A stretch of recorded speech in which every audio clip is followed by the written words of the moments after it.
greater guy, very talented guy. A guy like Aaron Dykes.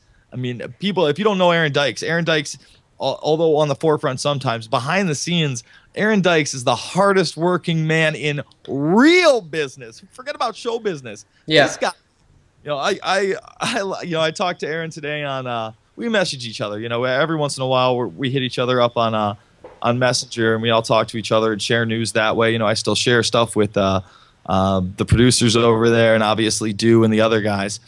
And Dykes is just an amazing, very intelligent, diligent human being. And people don't understand really the drive it takes. Again, I was down there for the 3 months to do Fabled Enemies, maybe a little bit more. That was back in 2008. And then I got the opportunity to do really a film that I had dreamed about doing even before Loose Change. Although 9/11 was a spectacle, people had put out other 9/11 films. So I already started to have this idea that, we needed this bigger global picture. Although, Loose Change is obviously, to me, one of the, obviously those films that can bring anybody to actually start questioning the event, no matter what you believed before it. And that's what's great about that film to me, no matter what version you see, whereas Loose Change Second Edition is this huge blockbuster. Those that have seen Loose Change Final Cut, that is really a definitive investigation into 9/11. A lot of people like to criticize us that, we didn't investigate this and that. That is the movie where we talk to the eyewitness. A lot of stuff didn't make the cuts. That was on the cutting room floor, but we went to Washington, D.C. We went to New York City several times. We went all over the country and interviewed, these experts and witnesses and physicists. And if you haven't seen it, we even have a tape from one of the guys out in Germany who really breaks down the controlled demolition. So once again, Loose Change Final Cut is that real investigation. So, and without Alex, that wouldn't have been possible. Again, produce that film. So to go down there and get to do Invisible Empire was just awesome too. And really, I got to credit to them.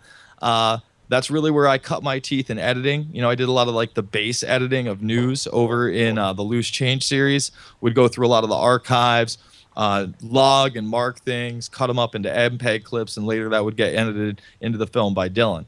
He was really the main editor. Yeah. But while I was with Alex and the crew, I was able to pick up Final Cut Pro, which I hadn't used. I was a graphic designer, so I'd done a little bit with the Adobe suite and obviously a lot with Photoshop and Illustrator and that type of thing.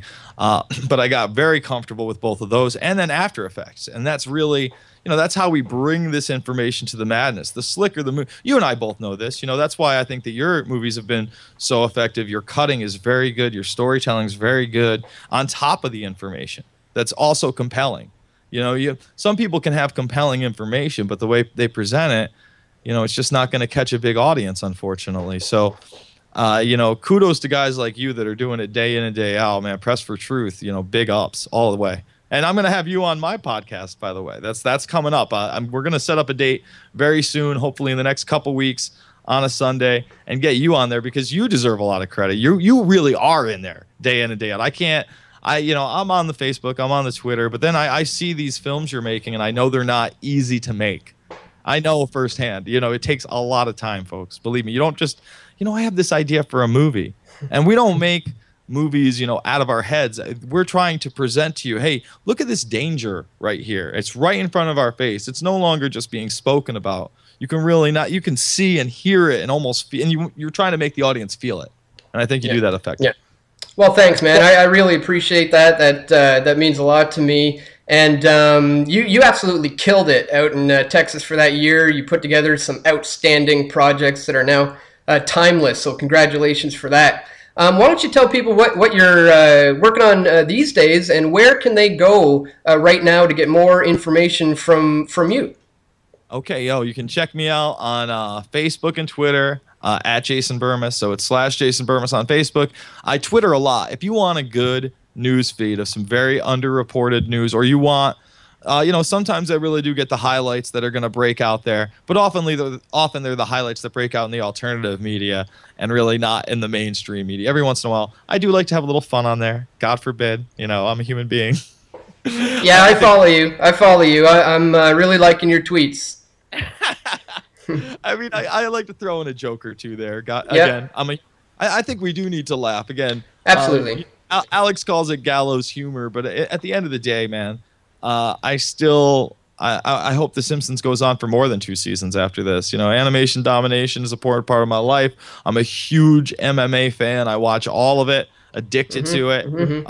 You know, I do buy into a lot of these, you know, social, cultural garbage, you know, but I think you can have both. You know, I really do. I think that if you stay informed, obviously you can lead a balanced lifestyle. You don't just have to, you know, turn into this other person, but you do have to recognize danger and oppose it, especially when it serves as one to you, your family, those around you, and it's so obvious. I mean, civil liberties are there because humanity is supposed to be treated as one. There shouldn't be this class system that gets to decide what the rest of us have to do, especially when it's at a detriment to us. Okay, so I'm not saying you have to just change your world, but in a sense you do. You have to change your world in the sense that you have to start caring. You have to stop being apathetic when you do see something horrific. You have to stop ignoring it, and you have to understand that this can touch you. And, you know, the Germans didn't think it could touch them. And everybody goes, oh, that's so long ago. These things happen in South America all the time. They happen in Africa all the time. We're seeing more and more riots in so-called first world nations. And some pretty big people are now predicting that here as things are escalating with this Occupy movement. Let's be honest. So I don't think that's going anywhere. It's been a real warm winter.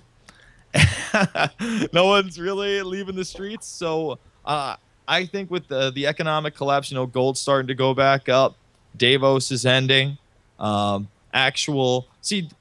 This is what I described Davos the other day on Dangerous Conversation, which you can check me out on radioio.com, Bubba Army, once a week, 8 to 9. You should really just check them out, 8 to 11 all the time if you got the time. It's a great station. It's one of those stations, again, that has, I guess, Roadhouse radio.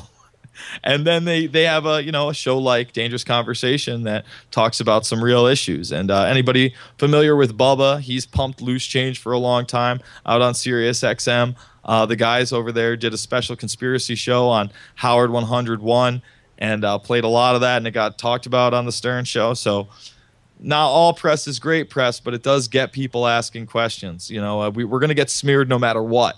So we got to, and these guys aren't there to smear. They're really pumping our stuff. So big ups to the Bubba Army. Big ups to Radio IO again. Check me out every Wednesday, 8 to 9 over there. They're putting real stuff out and to the masses. You know, that's how we can reach other people. We don't have to preach to the choir. A lot of people accuse people like yourself and myself of that, I'm sure. Oh, you're just preaching to the choir. Who's really watching this stuff? Are you really waking people up? Yes. And the trick is they try to make you believe that you're not. You know, if you change a mind today, or you get somebody, one person on the right track, whether it was something you did, putting out stuff since 2005, you know, whether it's somebody just watching Loose Change for the first week, or, oh my God, I just watched Invisible Empire and I can't believe that there really is this term New World Order these globalists throw around about one world governance. Wow. Yeah.